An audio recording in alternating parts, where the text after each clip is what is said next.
Bonsoir et merci d'être à ce rendez-vous pour passer en revue les principales informations de ce jour.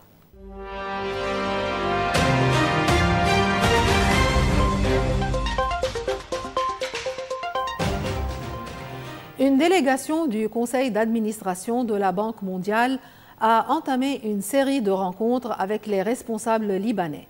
Au cœur des discussions, les réformes économiques promises, la gouvernance financière et la reconstruction après 2 années d'escalade militaire et de crise prolongée.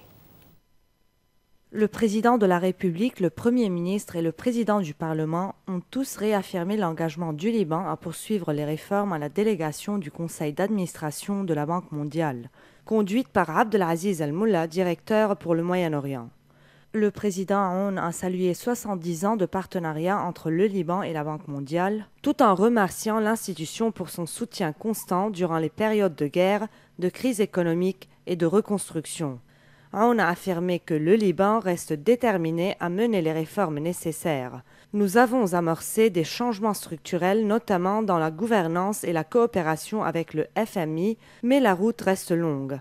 Le président a aussi insisté sur la priorité donnée à la réforme du système judiciaire, qualifiée de condition indispensable à tout redressement économique, et sur la nécessité que la Banque mondiale continue d'accompagner le Liban dans cette phase critique. Ain Etin, le président du Parlement Nabih Berri, a reçu la délégation avec un accent sur la reconstruction post-guerre.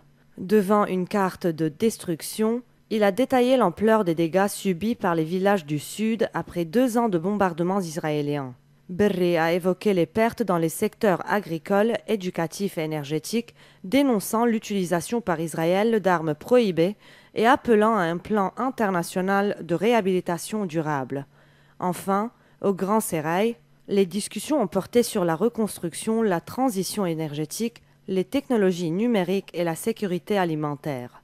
Un message commun ressort de ces rencontres. Le Liban veut prouver sa volonté de réforme et de transparence pour regagner la confiance de ses partenaires internationaux.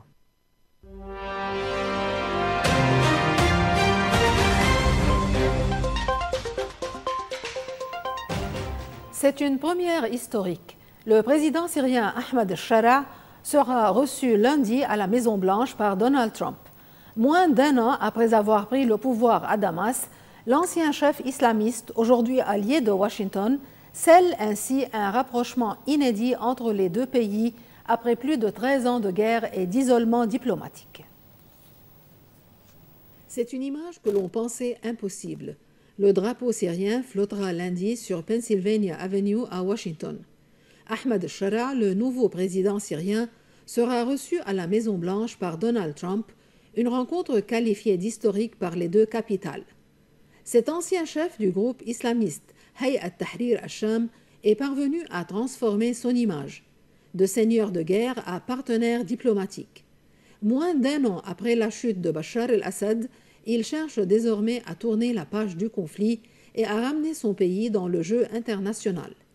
La rencontre avec Trump doit marquer l'entrée de la Syrie dans la coalition anti-djihadiste menée par les États-Unis.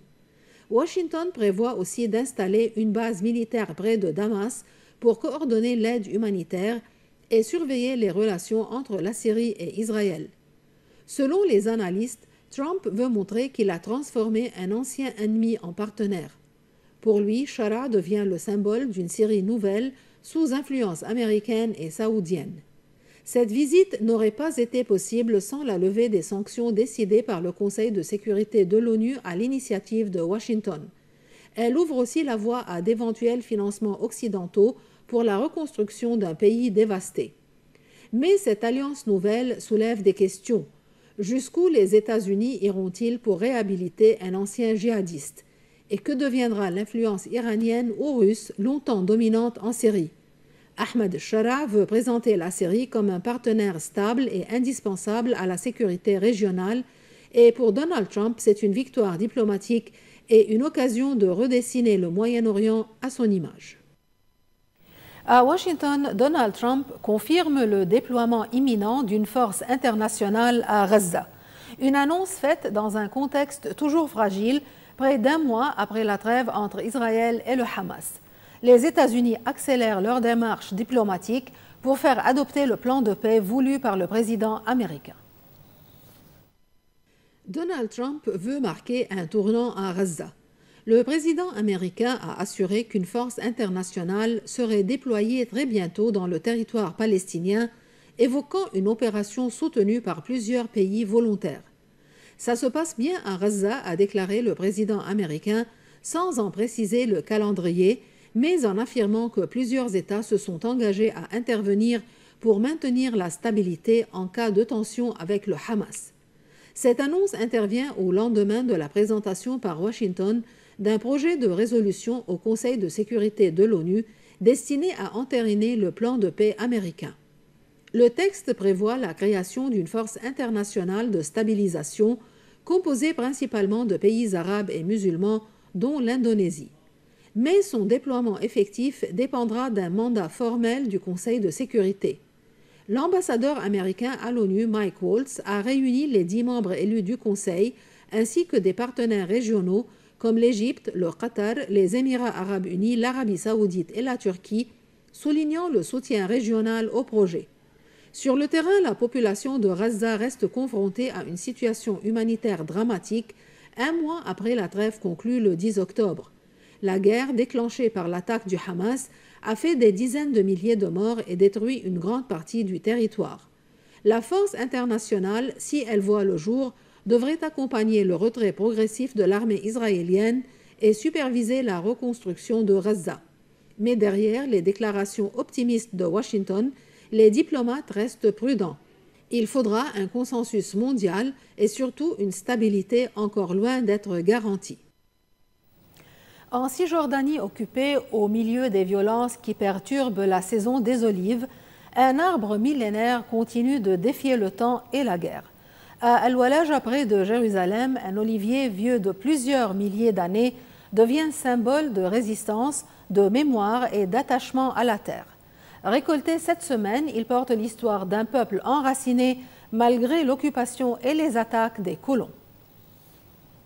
Sous le soleil de Cisjordanie, un géant veille depuis des millénaires. À Al-Walaja, près de Jérusalem, cet olivier, vieux, selon des experts de 3 à 5 000 ans, continue de donner des fruits. Un symbole vivant dans un territoire où chaque olive récoltée relève parfois du défi. Salah Abou Ali est cultivateur. Il affirme « Ce n'est pas un arbre comme les autres. C'est notre histoire, notre civilisation. Cet arbre est notre mémoire et notre dignité. Son tronc mesure près de 2 mètres de large. Ses branches sont aussi massives que des troncs. L'arbre a survécu aux siècles, à la sécheresse, aux tempêtes et aujourd'hui à un conflit qui n'épargne pas les oliveraies palestiniennes. Depuis le début de la récolte en octobre, les colons attaquent presque quotidiennement les agriculteurs palestiniens. Des blessés, des terres interdites d'accès. Mais à Al-Walaja, l'arbre millénaire continue de respirer, protégé du pire pour l'instant. Le maire d'Al-Walaja, Khadr al-Araj, déclare « Cet olivier représente notre peuple, enraciné sur cette terre depuis des milliers d'années, malgré tout ce qu'il a traversé. Le mur israélien coupe aujourd'hui le village. Plus de la moitié des terres sont désormais inaccessibles. Beaucoup de familles ont perdu leur maison. D'autres vivent sous la menace de démolition. Mais pour Salah Abou Ali, la résistance passe par ces oliviers, par cette terre et par ce géant silencieux. Dans un pays où les racines sont souvent éradiquées, cet olivier millénaire rappelle qu'ici, la lutte pour exister passe aussi par la terre et par un arbre qui refuse de tomber.